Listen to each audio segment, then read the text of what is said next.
Jordan Moore, Sean Cody, Sua Cravens, Cody Kessler, and our guy, Brett Neilon, one of our favorites. This is sort of like a sad tour here of our favorite players who ended last season with injuries. We just did Travis Dye, but now we got our guy Brett here, so I'll start you the same way, man. How you feeling, health-wise? What's this process been like trying to rehab but also prep for the NFL? Yeah, it's been a slow process for sure. The past couple months, not putting weight on it, but I think the last month, really turned a corner. I can start doing calf raises, a little bit more strengthening, walk on my own, drive on my own. So definitely I'd say the last month felt more like myself. Brett, obviously a tough way to end the season there with the injury and the loss in the game. Yeah. But how proud are you of what you guys were able to accomplish this year? The first year under Lincoln Riley, new quarterback, new all kinds of things, all this stuff. How proud of you or the group that what you guys accomplished this year? Yeah, no doubt. Looking back on it, I wouldn't change anything. Had some time to reflect, obviously, with the injury and to see, where we were just a year ago. Debating if we should play in the Cal game, just the culture that was around to, playing in the Pac-12 championship, playing in a New Year's Six Bowl. It was tremendous year. I mean, it was the most fun I've had playing football. Lincoln and all his staff made us all better football players and better men. So there's really there's a lot to be proud of. And looking back, it was really just a great finish to my college career.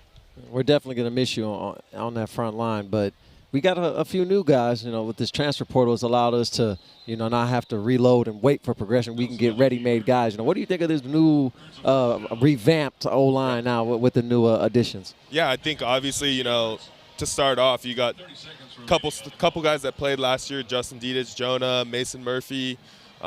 Gino, they're gonna step in and be a rock, a foundation, and then you add, Jarrett, who's played a lot of football in the Pac-12. You add Tarquin, played in the SEC, and then, I think kind of an underrated storyline is that they're bringing in 5 or 6 freshman O-linemen, which we haven't had here since my class in 2017.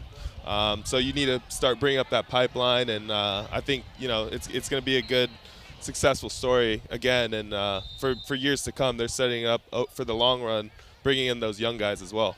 Yeah, we saw at halftime Caleb Williams presented with the Heisman Trophy. Awesome that you got to be out there. I know he took you guys to New York with him as well. What was that moment like, getting to be out there with your quarterback as he accepted the Heisman Trophy here? Yeah, it was awesome. I think obviously it's such a blessing to be able to see that in New York, and him bringing us out there just shows how close of a team and how much he cares for his O-line.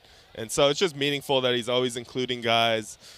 He's always keeping in touch, like, hey, I want you to be a part of this, even after we're done. So it's just meaningful, and he deserves everything he gets. He works his butt off, and it's just nice that, he treats us and includes us, and it's special. He's a special guy, and he deserves it. Yeah. You're listening to Brett Neilon on Trojans Live. And Brett, Justin Dedich is a guy who came in. He was I was going to ask a Justin Dedich question. Now you have a couple minutes to think about a new question, Sean, he's taking your going picks. here. Now he's taking your picks. This is the Dedich question. So, he came in. He was #1 center in the country. You held him off in that sense. Your whole time there. He moved around. But such a great leader, very much cutting your mold, as a great communicator, great guy, and now in his final season takes over the center position. What are you looking forward to from Dede in his final season? Yeah, I think he's going to do a tremendous job. He's obviously tough. Started up many games last year, so and also previously in previous seasons got some center starts, and he's going to do phenomenal. I'm super excited to watch them. I think he's a great player. He's going to be the best center, in the nation, one of them. So I'm so excited for him, and he's gonna kill it. I'll talk about your other guy then to the other side of you, Big Andrew Voorhees. Obviously, he suffered a tremendous injury in the combine, but still bench presses 4,000 reps or something. Yeah. Did you get the chance to talk to Big Andrew about, you guys are guys going through the same process right now, getting ready for the next level, hopefully. Have you talked to him, and how's he doing? Yeah, I've actually got to see him quite a few times recently, so he's doing well. Voorhees is just a really high-energy guy. As you can tell, gets the injury, goes out, still benches.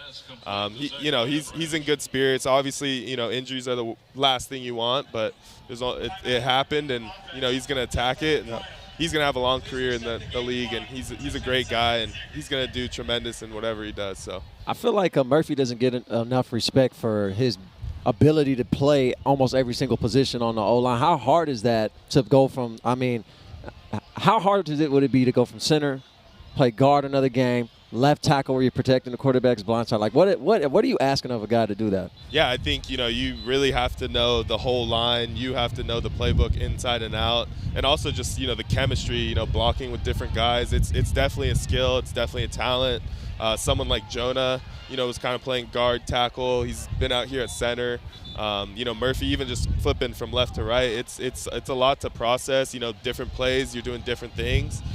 So I think it's just, intelligence. It's definitely a talent, and they have a lot of talent, and I think they have a lot of guys with a lot of different versatilities. So that just brings up the value of the O lineman.